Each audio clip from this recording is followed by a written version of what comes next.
Buenas noches, doctor Aristides Quintero.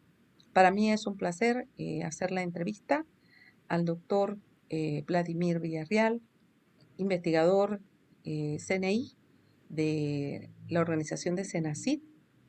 El doctor Villarreal es un especialista en el área de tecnología. Su licenciatura es en Tecnologías de Programación y Análisis de Sistemas en la Universidad Tecnológica de Panamá. Tiene posgrado en Docencia Superior, máster y doctorado en Tecnologías Informáticas Avanzadas en la Escuela de Informática de la Universidad Castilla-La Mancha, Ciudad Real, Castilla de España. Adicionalmente, actualmente trabaja como docente investigador en la Facultad de Ingeniería de Sistemas Computacionales en la Universidad Tecnológica de Panamá, sede Chiriquí, y desde el 2004 hasta el presente ha sido docente en la Facultad de Ingeniería de la Universidad del Istmo, así como docente desde el 2012 en la parte de posgrado para la Universidad Autónoma de Chiriquí. Aunado a esto, podemos mencionar que es miembro desde el 2018 de la Asociación Panameña para el Avance de la Ciencia, APANAC. Desde el 2015 pertenece al Sistema Nacional de Investigación CNI y desde el 2015 también pertenece a la Asociación para la Inteligencia Ambiental, IAM, de la Ciudad Real de Castilla-La Mancha. En el 2012, desde el 2012, mejor dicho, es presidente de la red telemática AMITIC y del 2019 al 2022 perteneció a la Secretaría Nacional de Ciencia, Tecnología e Innovación como investigador nacional número 1. Podemos hablar un poquito también brevemente sobre algunas investigaciones importantes desde el 2014. Voy a mencionar las más recientes. En 2023, una propuesta para la gestión remota de las condiciones de confort higrotérmico en gallineros móviles aplicando tecnologías ganaderas de precisión y computación móvil.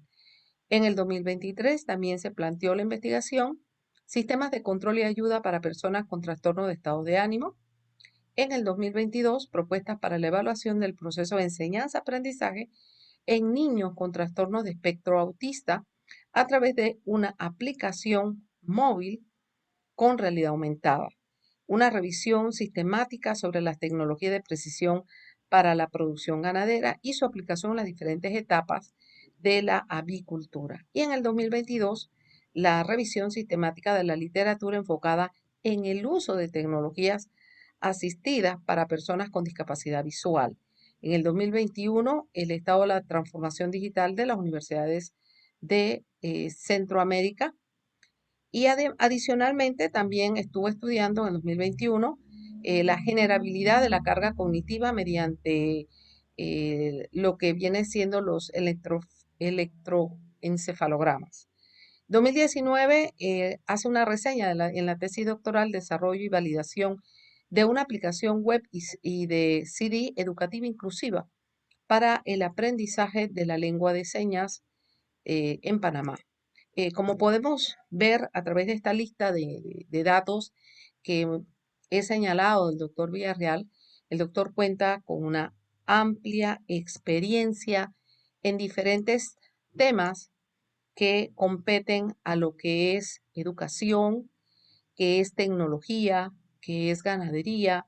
Y por ello, voy a darle la oportunidad al doctor que brevemente nos pueda comentar qué le motivó a usted convertirse en investigador y cuántos años tiene realizando trabajos de investigación.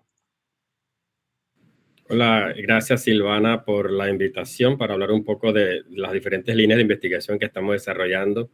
Bueno, yo inicio en el año 2008 mis estudios de doctorado en la Universidad de Castilla-La Mancha, primero con la intención de querer perfeccionarme académicamente, con el mayor grado académico que tiene un profesional, que es el doctorado, y es aquí en donde comienzo a investigar y a entender un poco las diferentes líneas de investigación que estaba trabajando la Universidad de Castilla-La Mancha. Eso me permitió entonces elegir una línea bastante interesante que tiene que ver mucho con soluciones tecnológicas para resolver problemas de la sociedad. Porque uno de los principales elementos que tomo en cuenta dentro de la elección de una línea de investigación o de un proyecto es evaluar de qué manera lo que estoy haciendo impacta directamente a una población, a un sector, a un grupo de personas, porque de esa manera es que nosotros podemos hacerle entender a la sociedad que la investigación tiene un efecto positivo. Ujú. Muy bien, muchísimas gracias. Con respecto, pues, a lo que usted nos acaba de mencionar, ¿cómo ha sido esa evolución en el ámbito de investigación desde sus inicios? Porque, como usted sabe, cuando uno inicia un trabajo, sea cual sea, pues hay un proceso en el que uno va evolucionando, uno se encuentra un panorama, uno va con una idea y el panorama es otro. Entonces nos gustaría saber más sobre, en este caso, como investigador, cuáles fueron sus vivencias. Punto importante aquí que me remonto a los inicios de mi doctorado, cuando yo llegué a la Universidad de Castilla-La Mancha, yo no tenía una línea de investigación todavía elegida. Entonces lo que yo hice es que me puse a visitar diferentes grupos de investigación a ver qué hacían. Y encontré un grupo que se llama Grupo de Investigación de Modelados de Ambientes Inteligentes, que hacían cosas para el área de salud, ¿verdad? Es ahí entonces que comienzo a trabajar con ellos, comienzo a practicar, hacer lo que básicamente uno debe iniciar en el proceso de investigación, revisión de literatura, a conocer un poco las bases de datos, que nosotros aquí en Panamá casi no tenemos bases de datos especializadas porque son muy costosas. Comienzo a interactuar de forma colaborativa con mis compañeros, comienzo a colaborar en proyectos, comienzo a colaborar en artículos, redacto partes de los artículos, hago modelos o partes específicas de un proyecto y comienzo a desarrollar esa capacidad para poder integrar el conocimiento que a veces nos surge en el día a día a una propuesta, a un proyecto o a una situación real, ¿verdad? Evidentemente, en ese proceso de crecimiento he ido perfeccionándome. No soy un investigador perfecto, siempre se cometen errores, pero yo creo que la capacidad que hemos podido adquirir en estos años en cuanto a identificar problemas, reconocer cómo poder presentar una posible solución, entender el problema y entender la literatura, creo que nos ha permitido entonces ir mejorando en el transcurso de los años en el aspecto que tiene que ver con investigación específicamente. Muy bien, sí, yo pienso que, como nos han dicho y nos dijo el doctor Aristides, investigar se aprende investigando y uno Correcto, se mejora en la práctica, porque la práctica es lo que hace al maestro, ¿verdad? exactamente. Definitivamente.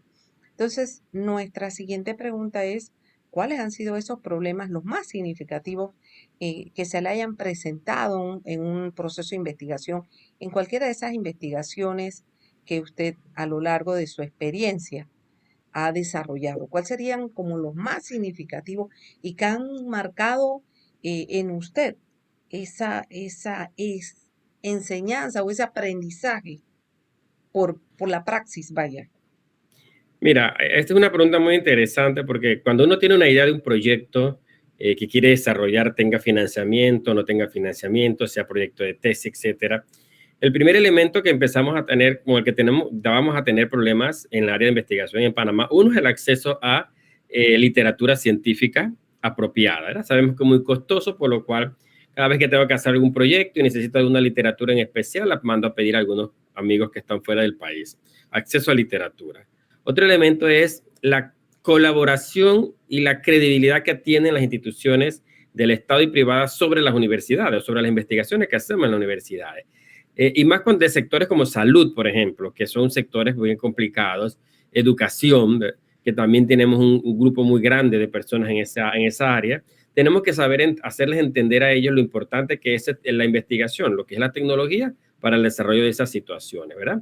Y bueno, el financiamiento a veces también se convierte en una situación problemática porque hay investigaciones que las podemos desarrollar con fondos económicos muy bajos, ¿ya? Mientras que hay otros que requieren de financiamiento más alto para adquirir mejor equipamiento. Por ejemplo, ahora tenemos un proyecto que acabamos de ganarnos de $84,000, en el cual soy investigador principal, y ahí rompimos la barrera de la parte financiera. Ya empezamos a tener más fondos para poder comprar equipo. Para la época de la pandemia, con mi compañera de grupo de investigación, logramos un financiamiento arriba de $100,000 para un proyecto de COVID. Entonces, empezamos a evaluar que existen también posibilidades, pero bueno, tenemos que saber orientar las ideas para que podamos apuntar a esos financiamientos existentes. Pero seguimos teniendo problemas de acceso de literatura, seguimos teniendo problemas de acceso a las instituciones gubernamentales para poder hacer muchas cosas, y creo que son algunos de los retos que tenemos que empezar a enfrentar.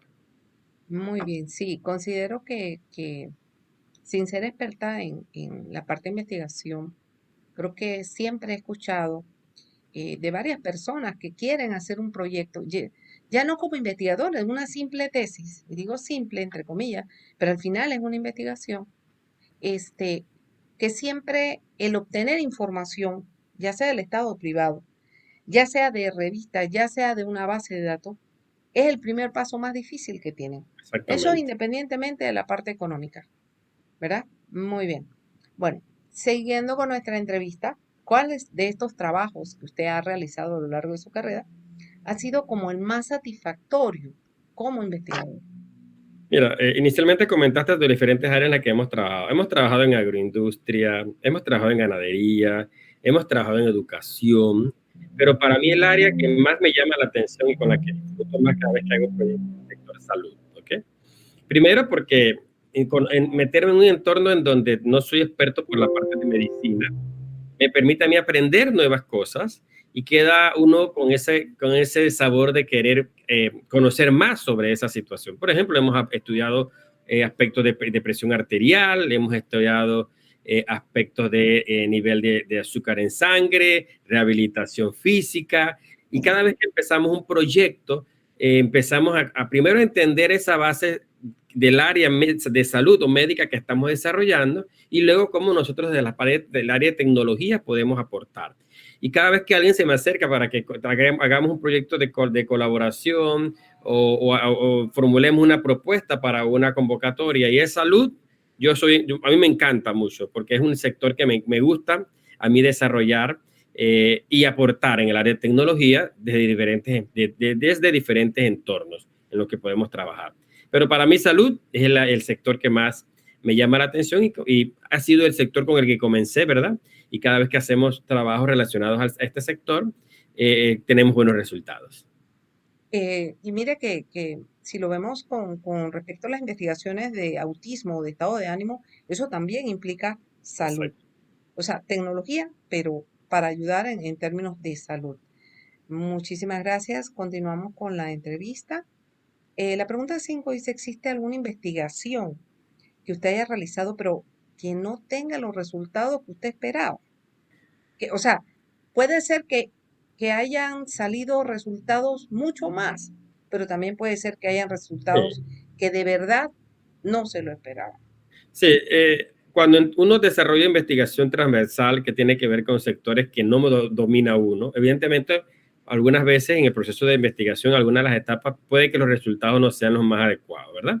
Y es por eso aquí que tenemos que empezar a trabajar de forma colaborativa con los expertos, para que cada vez que yo esté desarrollando una investigación de tecnología en salud o en educación y los resultados no me parezcan muy adecuados, el colaborador o el experto en esa área nos ayuden a encaminar, ¿verdad?, esos resultados para obtenerlos de forma más adecuada. Entonces, sí hemos tenido algunas veces resultados que todavía dudábamos en un momento determinado, pero con la colaboración del experto, entonces empezamos a entender un poco cuál ha sido esa situación que no se hizo bien en el proceso y de qué manera la podemos corregir, ¿verdad?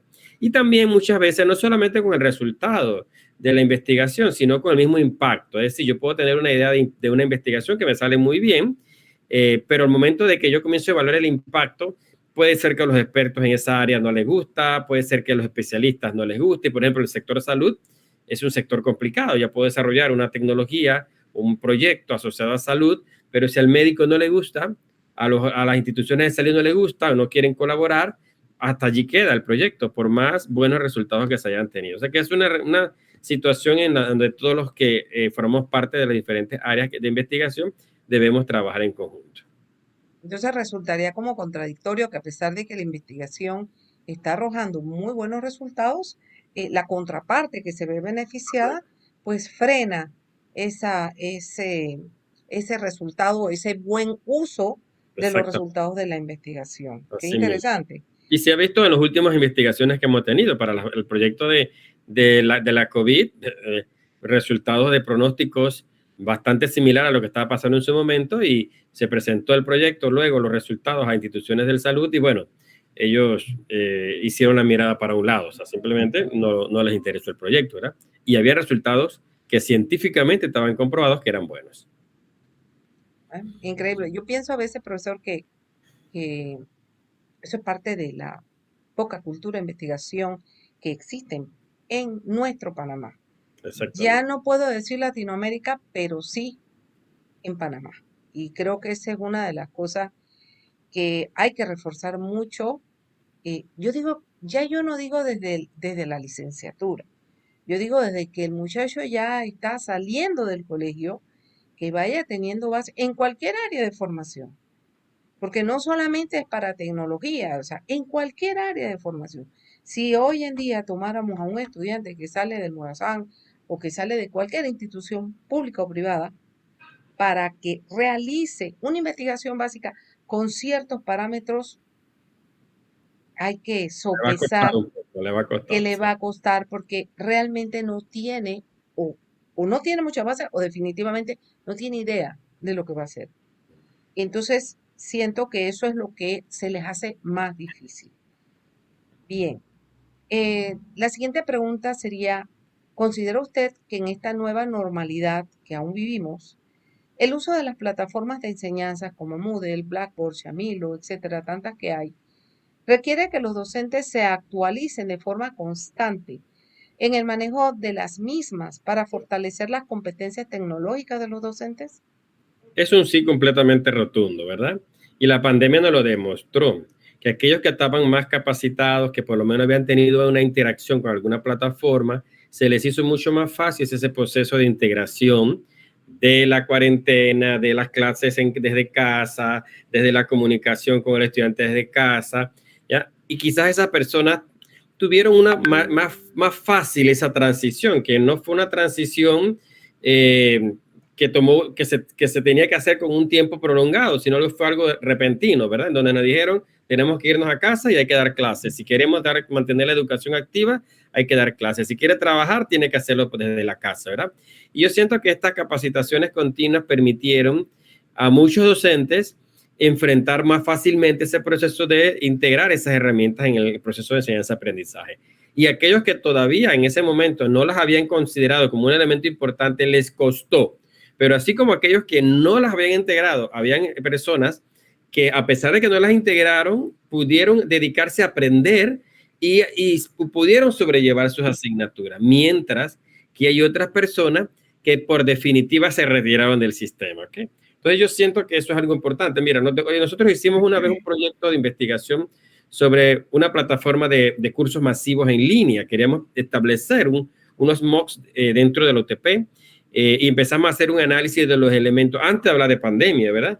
Y empezamos a tomar muchos elementos y las principales personas que presentaron resistencia a querer formar parte, porque hacer un MOOC para educación continua toma tiempo y necesitamos profesores comprometidos, los principales que se opusieron eran los profesores. Entonces, yo me pongo en mi mente a decir, bueno, ¿será que si esto hubiese sido algo más productivo, hubiese crecido, de verdad se hubiese hecho, quizás la integración del docente hubiese sido mucho más fácil? Pero Claro, evidentemente hay una capacitación que no debe parar, ni aún en la nueva normalidad, porque no sabemos qué va a pasar más adelante, ¿sabes? exactamente. Bueno, mire que hice esta pregunta, profe, porque en el 2011 yo desarrollé lo que fue el diplomado de entornos virtuales para la universidad y yo me acuerdo que se reían porque me decían tú y tus avatares, aunque aquí no se dieron avatares como tal, pero siempre me decían tú y tus avatares. Pero realmente el enfoque que tuvo el diplomado de entornos virtuales en la UNACHI en 2011 fue extender las paredes de las aulas a aquellas personas que no tenían la posibilidad de ir de día o incluso en la semana a tomar clases y que pudieran entonces tomar sus cursos virtuales de actualización, de capacitación, de licenciatura, o lo que fuera, o de maestría también, para que no dejaran de estudiar. Ese fue el primer enfoque que se le dio a este programa.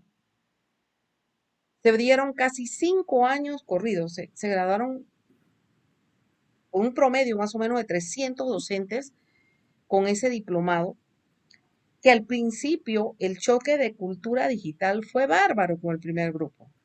Pero gracias a eso, a que la gente tuvo ese choque de paradigmas, digámoslo así, ellos fueron las mismas voces que fueron corriendo que eso era bueno, que esa era una muy buena actualización. Tanto así que se dieron pues prácticamente durante los 5 veranos siguientes y eran grupos de sábado y domingo. Pero cuando vino la pandemia, este, se tuvieron que plantear cursos de para allá, de Meet, de Moodle, de Classroom, y entonces, como usted dice, los docentes tuvieron que subirse al tren porque no había otra forma. O sea, o se actualizaban o empezaban a entrenarse en las plataformas, la básica que en este caso era Google Classroom, o simplemente no podían dar un curso a través de documentación digital, porque eso del correo y eso era mucho más tedioso. Y bueno, y con la gran apertura que se dio con Meet, con Zoom, con Teams, con tantas otras software de videoconferencia, pues realmente ayudó a que eso fuera posible. Muy bien. Bien, ¿considera usted relevante que las investigaciones sean publicadas en distintos medios de comunicación e información? ¿Por qué? Claro, es muy importante. Cuando yo hablo de publicar resultados, yo digo, el investigador que no publica es como el dicho que teníamos hace muchos años atrás que decía, si no están las páginas amarillas no existe, ¿verdad? Exacto. El investigador que no publica no es investigador, ¿verdad? ¿Y por qué lo digo no es investigador? Porque normalmente el investigador, su función es generar conocimiento, ¿ok? Y ese conocimiento tiene que compartirlo. Y la manera de compartir el conocimiento es publicando, presentando y demostrando lo que hace. Y ese es el perfil que va creando y le va dando esa característica de poder interactuar con otros investigadores. O sea, es muy importante que cada vez que usted desarrolle investigaciones, haga divulgación y haga difusión. Una para el sector científico, netamente hablando de lo que usted obtuvo de su área, y otra para la comunidad, que tiene que entender cómo se le resolverá un problema con esa investigación. No es lo mismo comunicar resultados de una investigación a un experto científico, que en un momento determinado me entiende mis conceptos, a comunicar resultados de mis investigaciones a las personas del día a día, que lo que le importa en ese momento es cómo eso que yo estoy haciendo me va a resolver el problema que yo tengo. Entonces es muy importante. Y por eso que cada vez que doy conferencias sobre publicaciones o manejo de artículos, le pregunto, ¿cuántos hicieron tesis de maestría, licenciatura? Me pueden levantar la mano de una sala de 100, me pueden levantar la mano quizás 40. Le pregunto, ¿cuántos de estos 40 publicaron los resultados de su tesis? Y muchas veces no llegan ni a 10, muy pocas. Entonces, por eso que dentro de nosotros, dentro de la Universidad Tecnológica de Panamá, una de nuestras políticas es que las investigaciones, tanto tesis, de pregrado y posgrado, y nuestras investigaciones tienen que tener productos. Productos ya sea para compartir en un congreso a través de publicaciones o productos para compartir en revistas o bases de datos científicas indexadas. Bueno, a mí me consta que la que se generó cuando me gradué en la tecnológica, pues fue llevada a un congreso con muy buenas vistas de que es una necesidad, creo todavía, en la Universidad Tecnológica. Muy bien. ¿Cuáles son los tópicos o áreas para usted hasta el momento, según su especialidad, en la que no se han planteado o deberían plantearse problemáticas o temas de investigación? Porque quizás sean temas sensitivos en la sociedad. Mira, un área que estamos empezando a evaluar y a tomar en cuenta es la parte psicológica, ¿verdad? Y creo que esa área como tal era exclusiva del psicólogo en su momento. Pero ahora nos dimos cuenta que posterior a la pandemia había que evaluar estrés, el grado de ansiedad que tenían los estudiantes, el grado de ansiedad que tenían los docentes en un momento determinado. Por eso que nosotros en un proyecto empezamos a evaluar esa situación de estrés o el impacto del estrés que podía generarse en una persona frente a situaciones complicadas. Entonces, yo siento que en esta área tenemos un gran campo para desarrollar, ya sea aplicando tecnología, ya sea aplicando la parte psicológica, sociológica, pero yo siento que hay que hacer muchos estudios en esta área porque después de pandemia ha habido muchas secuelas que tenemos que empezar a analizar para ver de qué manera podemos corregir. exactamente. Sí, todavía hay mucha gente que eh, sigue estresada con asunto de presentarse a una pantalla y eso se ve en los grupos que aún siguen en virtual. Muy bien. La pregunta que sigue sería, entendemos que en la actualidad usted es presidente de AMITIC por parte de la Universidad Tecnológica de Panamá, pero nos gustaría saber en sí qué es AMITIC y cuál es su finalidad, porque AMITIC fue creado para algo. Sí. Perfecto. Mira, AMITIC es un congreso internacional que surge de la creación, posterior a la creación de una red temática de investigación. En el año 2012, cuando yo regresé a estudiar el doctorado, empezamos a tratar de organizarnos como universidades e instituciones de educación superior, ¿verdad? A nivel internacional, y empezamos a establecer un convenio de colaboración con universidades en Colombia. Es así que surge la red temática AMITIC. Lo que quería la red era establecer actividades que permitiera a estudiantes, docentes, investigadores de las diferentes universidades que formaban parte de la red intercambiar conocimiento. Entonces empezamos con Colombia, luego fuimos a Bolivia, luego nos fuimos con Costa Rica y, bueno, evidentemente Panamá. Y surge dentro de esa red un evento que se llama AMITIC. En este, casualmente, este año tenemos la versión 2023, la sexta edición de AMITIC en Cali, Colombia, con la Universidad Cooperativa de Colombia.